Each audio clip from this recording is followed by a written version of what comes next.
자, 안녕하세요. 통합과학 세 번째 차시 서로 영향을 주고받는 생물과 환경 그 두 번째 시간입니다.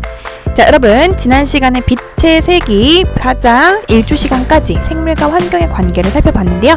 오늘은 바로 그 두 번째 생물적인 요인과 비생물적인 요인이 서로 영향을 주고받는 관계 중에서 바로 온도, 그리고 공기, 토양, 물 이런 것과 연계가 된 예를 살펴보도록 하겠습니다. 자, 모두 준비됐나요? 출발해볼까요? 출발! 자, 여러분들 부교재 149페이지고요. 그리고 교과서 거의 그림 사진이 엄청 잘 나와 있죠? 257페이지를 펴시면 되겠습니다. 자, 257페이지라고 교과서에 써있진 않아요. 그래서 256페이지 옆이에요. 자, 그러면 온도와 어떤 관계를 갖고 있는지에 대해서 살펴볼게요. 자, 지난 시간에 작용과 반작용, 그리고 상호작용에 대해서 살펴봤어요. 자, 작용, 반작용, 그리고 상호작용. 이 세 가지 예를 구분하라고 했죠. 자, 작용은 비생물적인 요인이 생물에게 영향을 주는 것. 반작용은 생물이 비생물적인 요인에게 영향을 주는 것. 상호작용은 생물들 사이에서 서로 영향을 주고받는 것. 그리고 그림으로 기억을 하시면 된다고 했죠. 그래서 보통 이제 환경, 비생물적인 요인이 생물에게 영향을 주는 그러한 대표적인 예들 지금 살펴보고 있었어요. 빛에 대해서 살펴봤고, 그 다음 이제 오늘은 온도부터 시작을 해보도록 할게요. 자, 온도, 바로 동물의 온도 적응과의 관계입니다. 자, 여러분 여기 그림에 제시되어 있는 여우들이 여우입니다. 여우라고 하는 종인데 살아가는 환경, 사는 환경이 다름으로 인해서 생김새들이 조금씩 달라요. 어떻게 다른지 혹시 감이 오나요? 다 달라요. 맞아요. 북극여우는 추운 곳에 사는 그런 여우고요. 온대여우, 온대지방은 바로 우리나라와 같은, 자, 사막여우는 굉장히 더운, 자, 차이가 있어요. 추운 곳에 사는 아이들은 일단 기본적으로 털도 되게 많고 몸집이 큽니다. 북극곰도 생각하시면 돼요. 그리고요, 이렇게 더운 지방으로 가면 갈수록 좀 뭔가 몸집도 작고요. 말단 부위다 어때요? 말단 부위들이 좀 작죠? 그런데 여기 귀 같은 경우는 굉장히 커요. 얘는 귀는 되게 작고. 그래서 극과 극을 좀 비교하시면 차이점이 분명하죠. 온대여우는 그 중간이라고 보시면 돼요. 자, 그러면 얘네들은 어떻게 정리를 할 수가 있을까? 바로 온도, 춥냐 덥냐라고 하는 이런 온도의 영향을 받아서 기온이 높은 지역으로 가면 갈수록, 이쪽으로 가면 갈수록 기온이 높아지죠. 기온이 높은 지역으로 갈수록 여우의 몸집은 되게 작아지고요. 몸집이 작아지고 신체 말단 부위는 커집니다. 자, 이렇게 신체 말단 부위, 귀를 예로 들었어요. 귀. 자, 귀가 오른쪽으로 갈수록 커지고요. 몸집은 작아져요. 자, 이와 같이 뭔가 이 추운 지방에 살수록 몸집이 커지는 것, 그리고 말단 부위는 작아지는 경향, 반대로 얘기하면 이렇게 추운 지방으로 가면 갈수록 몸집은 커지고 말단 부위는 작아지는 경향이 있어요. 반대로 얘기하면 기온이 높은 지역으로 갈수록 몸집이 작아지고 말단 부위는 커집니다. 자, 그러면 여러분 이렇게 몸집과 관련된 이야기를 한 사람이 누구냐면 베르그만이에요. 베르그만의 법칙이라고도 얘기하고요. 그 다음 말단 부위가 이렇게 달라지는 걸 알아낸 사람이 알렌이에요. 그래서 알렌의 법칙이라고 합니다. 그래서 뭐 베르그만, 알렌의 법칙이 중요한 것은 아니고 바로 이게 뭐다? 온도가, 즉 비생물적인 요인이 생물에 영향을 주는 예다라는 것을 기억하시면 돼요. 자, 이 밖에도 개구리는 추운 겨울에 물질 대사가 어려워지기 때문에 겨울잠을 잡니다. 자, 물질 대사라고 하는 건 뭐냐면 뭔가 물질을 합성하고 분해하는 작용을 통해서 에너지를 만들어내기도 하고 소비하기도 합니다. 이러한 과정은 우리 몸에서 계속 일어나요. 그래서 생물체 내에서 개구리 같은 경우는 추우면 온도가 떨어지게 되면은 이 생체 어떤 그 대사 작용이 떨어지게 되는 거죠. 우리도 마찬가지죠. 그래서 겨울잠을 자서 최소한 에너지를 쓰지 않으면서 먹지도 않고 자게 됩니다. 은행나무는 기온이 내려가면 우리 은행나무 있죠? 요렇게 생긴 은행나무, 노란색, 단풍이 들고 잎을 떨구게 돼요. 이것도 식물이, 즉 온도의 영향을 받은 예입니다. 왜 단풍이 드냐? 이거는 이제 색소와 관계된 거. 추우면 기온이 떨어지게 되면, 온도가 낮아지게 되면은 초록색으로 보였던 이 은행나무 잎이 노랗게 바뀌잖아요. 엽록소가 파괴가 되고 그 밑에 있는 다른 노란색 색소가 드러나기 때문에 그래요. 그래서 단풍이 드는 거고요. 잎을 떨구는 거는 이 떨켜라고 해서 너무 온도가 낮아지게 되면은 이 식물체 내 안에서도 수분이 있죠. 그럼 얘네들이 얼어요. 얼게 되면은 얼어 죽겠죠, 말 그대로. 그래서 잎을 아예 떨궈가지고 어는 것을 방지합니다. 뭐 이 밖에도 삼투압을 높여가지고 어는 점을 낮추는 그러한 역할도 합니다. 그래서 어찌됐든 기온, 온도의 영향을 받아서 식물들에 이렇게 적응한 예, 이런 거 전부 다 보다 그쵸, 작용의 예입니다. 자, 뭐 이 밖에도 하나 더 써볼까요? 예, 하나 더 써볼게요.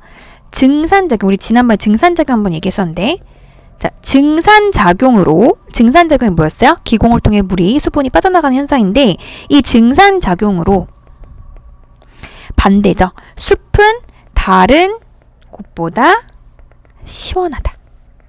그래서 여러분, 이렇게 숲에 들어가면 공기도 굉장히 막 맑아지고, 뭔가 공기도 프레시하고, 그리고 뭔가 이렇게 촉촉함을 느끼잖아요. 이게 바로 이 이유 때문에 그래요.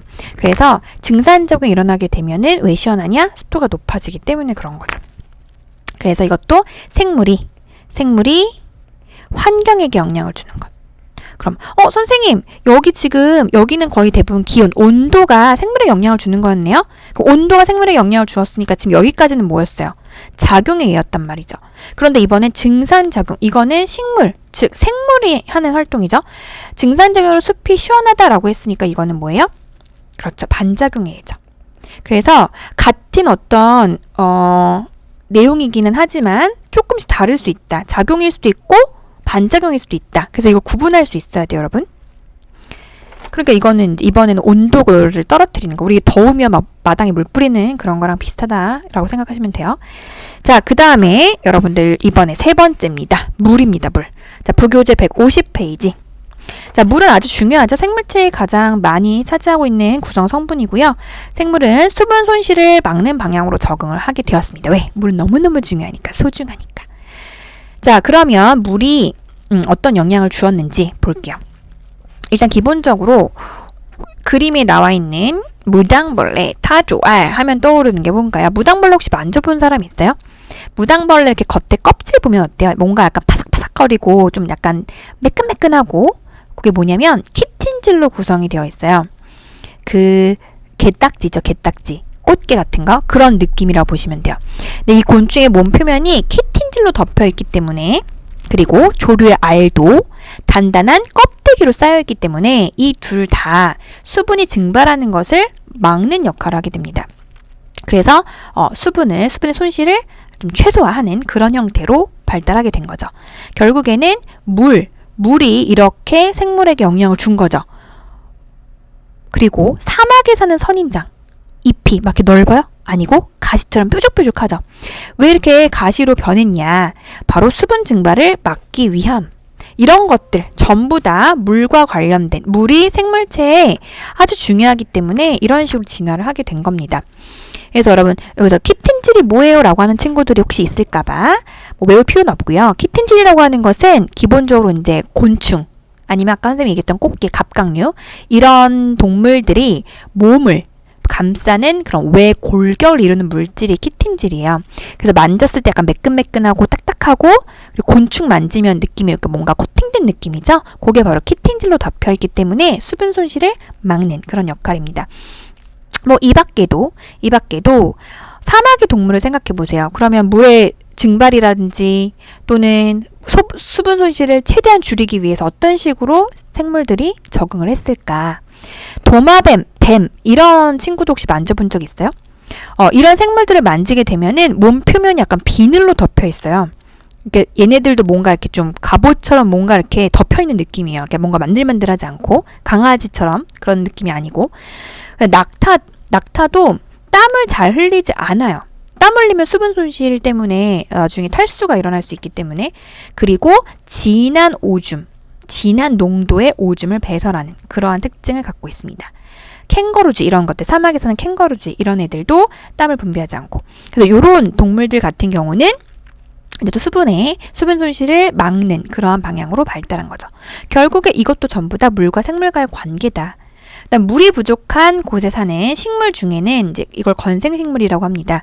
물이 부족한 곳에 사는 식물 같은 경우는 최소한 그 구조를 보면은 굉장히 뿌리가 발달되어 있다라는 것을 볼 수가 있어요. 왜? 뿌리로서 물을 흡수하기 때문에 뿌리가 훨씬 다른 식물들보다 발달되어 있는 것을 볼 수가 있습니다. 그래서 이 물이라고 하는 것, 식물이든 동물이든 곤충이든 이렇게 영양을 서로 준다라고 하는 거죠. 자, 그 다음 네 번째 공기입니다. 자, 공기도 어떻게 생물과 영양을 줄까? 자, 고산지대, 높은 지대에 사는 곳에는 산소가 희박하죠. 희박한 곳에 사는 사람이 있습니다. 고산지대에 사는 사람들이 있어요. 근데 그 사람들의 적혈구수를 보면은 밑에 높은 고산지대에 사는 사람보다 평지에 사는 사람들의 그 적혈구수를 비교하잖아요. 그러면 적혈구수가 고산지대에 사는 사람들이 훨씬 많아요. 왜 그럴까요? 적혈구는 산소를 운반하는 기능을 합니다. 근데 고산지대는 산소가 적다라고 했죠. 그래서 산소가 적기 때문에 적혈구의 수가 많아서 대신 보충을 하는 거죠. 산소의 운반을. 그래서 수가 다릅니다. 그래서 우리가 일반 사람, 평지에 살았던 사람이 고산지대에 가서 뭐 몇 년 산다고 적응을 하거나 적혈구수가 많아지진 않아요. 이건 오랜 시간에 걸쳐서 적응한 예고요. 우리 같이 평지에 살던 사람이 고산지대에 만약에 뭐 여행을 가거나 했을 경우에는 산소가 희박하기 때문에 고산병에 걸릴 수가 있어요. 그래서 그런 경우에는 미리 약을 복용하거나 해서 약을 꼭 반드시 가지고 가야 됩니다. 처방을 받아서. 자, 일단 두 번째, 식물의 광합성, 그리고 동물의 호흡, 동식물의 호흡. 자, 이런 것들은 대기 중에 산소나 CO2, 이산화탄소의 농도를 바뀌게 해주죠. 당연히. 식물의 광합성 결과 산소를 더 많이 내뿜죠. 그리고 이산화탄소를 사용하기 때문에 아까 예에서도 얘기했었죠? 그래서 대기 중에 이런 공기의 조성을 다르게 할 수 있다. 호흡은 뭐예요? 이거는 산소를 사용하고 이산탄소를 내보내는 과정이죠. 그래서 광합성과 호흡은 반대작용이라고 보시면 돼요. 그래서 공기와 생물과의 관계. 그 다음 마지막 다섯 번째, 토양입니다. 자, 토양도 생물과 굉장히 밀접한 관계를 갖고 있죠. 세균하고 버섯, 아까 이것을 뭐라고 했었어요? 분해자다라고 얘기했어요. 너무너무 중요한 생물이에요. 자, 이런 분해자에 의해서 토양 속의 무기물의 양이 증가합니다. 왜? 분해자가 하는 역할이 뭐였죠? 그쵸? 유기물을 무기물로 분해해주는 역할을 했었어요. 그러면 토양 속의 무기물의 양이 증가하게 되면 이 무기물을 누가 사용하겠어요? 식물들도 사용할 수 있겠죠. 그리고 또한 지렁이나 두더지는 이렇게 땅 속을 막 헤집고 다니는 애들이에요. 그러면 지나가는 길이 이렇게 뚫리니까 토양의 통기성을 높여주는 그런 기능을 해줍니다. 토양의 통기성도 높여주기도 하고, 또 이런 지렁이나 두더지들이 배설을 하게 되면 그 배설물의 어떤 그 영양분 이런 것들을 또 식물이 사용하기도 하고, 아주 다 서로 영양을 주는 거죠. 엄청나게 좋은 영양이죠, 그것은. 그 다음 식충식물은 뭐야? 식물인데 약간 소비자처럼 곤충을 먹어요. 근데 막 잡아서 씹어 먹는 게 아니라 이제 그 식물 중에서는 토양 자체가 척박한 환경에 살기 때문에 뭔가 질소나 이런 것들을 얻기가 어려운 그러한 식물들이 사는 토양에서는 질소가 부족하단 말이죠. 그러면은 토양으로부터 공급을 받지 못하기 때문에 곤충을 잡아가지고 녹여가지고 그 안에 들어있는 질소가 결국엔 뭐냐면 단백질을 구성하는 성분입니다. 중요합니다. 단백질을 구성하는 성분이기 때문에.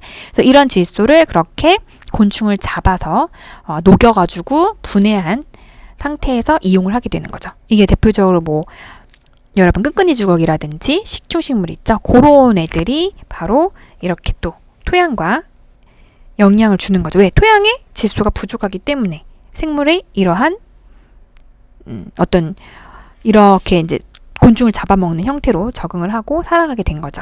그래서 이렇게 비생물적인 요인과 생물적인 요인이 서로에게 영향을 미치는 관계를 여러분들이 예로, 그리고 그런 관계가 작용인지 반작용인지 상호작용인지를 반드시 잘 정리를 해서 알아두세요. 비단 교과서나 부교재에 나와 있지 않은 예들 중에서도 여러분들이 읽었을 때 이것이 작용인지 반작용인지 또는 상호작용인지 구분을 할 수 있어야 되는 거죠. 알 수 있어야 됩니다. 뭐 교과서에도 당연히 나와 있으니까 그 부분도 같이 정리를 해 두시기 바랍니다. 자, 그러면 여러분 부교재 정리하고 오늘의 테스트의 문제를 풀어보면서 마무리 짓도록 할게요. 자, 온도와 생물입니다. 자, 개구리는 추운 겨울에 아까 다 얘기했던 거예요. 그래서 물질 대사가 어렵기 때문에 겨울잠을 잔다라고 했던 것. 자, 북극여우, 사막여우 아까 얘기했죠? 이렇게 갈수록 온도가 높을수록 이렇게 가면 온도가 낮을수록 몸집은 커지고 말단부는 작아진다. 그 다음에 이렇게 온도가 높아질수록 반대죠? 몸집은 작아지고 말단부는 커진다. 왜 커지겠어요? 그렇죠. 여러분 더우면 이 혈관의 이동 속도를 빠르게 해서 즉 여러분 더우면 얼굴이 붉어지잖아요. 왜냐면 혈관을 확장시키면서 열을 밖으로 방출시키기 위함이에요. 그래서 이렇게 사막여우의 귀가 굉장히 넓게 발달되어 있는 것, 말단부가 크다라고 하는 것, 다 온도의 영향을 받은 거죠. 자, 그래서 몸집에 비해 귀와 꼬리가 짧아요. 북극여우는. 그리고 피부를 통한 열의 방출이 어떻게? 그렇죠. 피부를 통한 열의 방출이 북극여우는 억제가 되는 거고 사막여우는 촉진이 되는 거죠. 그래서 여기에서는 북극여우는이 주제니까 억제된다라고 쓰시면 되고 추운 지방에 살수록 몸집이 그쵸 커지고 귀와 같은 말단 부위가 작아지는 현상이다라고 얘기했어요. 그래서 이제 요런 이 몸집과 관련된 얘기를 하는 사람이 베르그만의 법칙. 그리고 말단 부위 얘기하는 사람, 말단 부위 알렌. 자, 그 다음 은행나무는 기온이 내려가면 단풍이 들고 잎을 떨군다라고 얘기했죠. 이런 것들 전부 다 온도와 관계된 거. 아까 선생님이 증산작용, 숲 다른 것보다 시원하다라는 것도 얘기해줬죠. 그래서 그것도 한번 써주세요. 자, 요거 전부 다 환경이 생물에게 영향을 주는 뭐다? 그렇죠. 작용의 예입니다. 아까 선생님이 예로 적어준 거 하나 더 추가하면 뭐라고요? 다시 적어볼까요? 증산작용으로 숲은 다른 곳보다 어떻다? 맞아요. 시원해요. 자, 요거는 반대죠. 어떤 반대? 얘는 생물이 환경에게 영향을 줍니다. 그래서 얘는 뭐다? 얘는 반작용의 예다. 반작용. 같은 온도와 생물의 관계여도 작용하고 반작용이 다를 수 있습니다. 그 다음 페이지. 자, 세 번째 물과 생물의 관계. 그 다음 공기, 토양. 자, 빈칸만 채워볼까요? 다 이미 설명한 거니까. 사막에 사는 선인장은 잎이 가시로 변해 물에 증발을 만든다. 그렇죠. 곤충의 몸 표면이 키틴질로 되어 있고 조류와 파충류알은 껍질로 쌓여 있어서 물의 손실을 막는 것. 그 밖에도 아까 얘기했던 것들 정리해 두세요. 물이 부족한 곳에 사는 거연생식물은 뿌리가 잘 발달돼서 물을 잘 흡수할 수 있는 구조로 발달되어 있죠. 자, 그 다음 공기, 아까 얘기했던 거. 아까 고산지대처럼 산소가 희박한 곳에 사는 사람은 적혈구 수가 평지 사는 사람보다 어떻다고요? 많다. 식물의 광합성과 동물의 호흡, 대기 중에 산소와 이산화탄소 농도를 변화시키죠. 자, 그리고 토양. 맞아요. 세균, 버섯 이런 것들은 다 뭐였어요? 분해자, 통기성 증가시켜주고 식충식물 아까 질소 얻기 위해서 토양이 부족한 질소 얻기 위해서 곤충을 잡아 분해하는 것. 이거 전부 다 토양과 생물의 영향. 자, 그럼 오늘의 테스트 한 1분 정도 줄까요? 풀어보세요.